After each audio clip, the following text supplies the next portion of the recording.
I was a witness to the alligator escape, and the reason why I knew something was going on was because I looked out the back door of the building by the department office, and I saw a little crowd of students, maybe 6 or 8 people, and everybody had their cell phones taking pictures. So that's when I knew something was up. I went out and I saw the alligator and the students taking pictures. So I came right back in the building and I went to Lindsay Hobbs' office. I said, "Hey Lindsay, you want to go see the alligator?" He said, "Oh yeah, let me get my phone." So we walked out there together.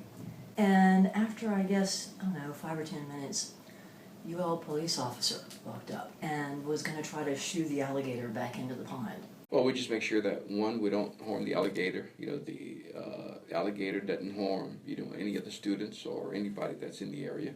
And we just do whatever it takes to get it safely back into the lake. All he had with him was his little short baton. So that kind of wasn't long enough, to sort of prod from a safe distance.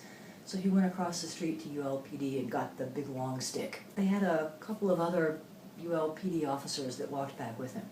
So with 3 officers and a bunch of students and that long pole, they were able to get his attention enough to sort of encourage him back toward the water. I mean, it happened a few times, and usually the way it came out, they're usually not far from where they came out of the water.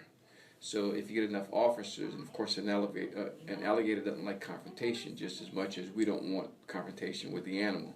So usually when we get out there, whether it's one officer or we get a couple of other officers, and usually we can just get the animal to go back into the water the same way it came out. And then we just make sure that how it came out, that area is repaired. Whether it's a fence that got broken or torn, or was a hole in the fence, then we contact facility management and they come out and make the necessary repairs. Usually we can do that without even putting hands on the animal. I've actually seen alligators climb up on top of the cypress knees in the swamp when they want to get up in the sunshine.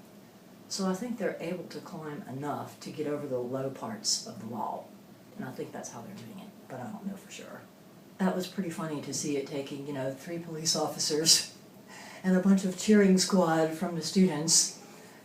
So it doesn't happen very often, but when it does happen, it's a pretty fun thing to see.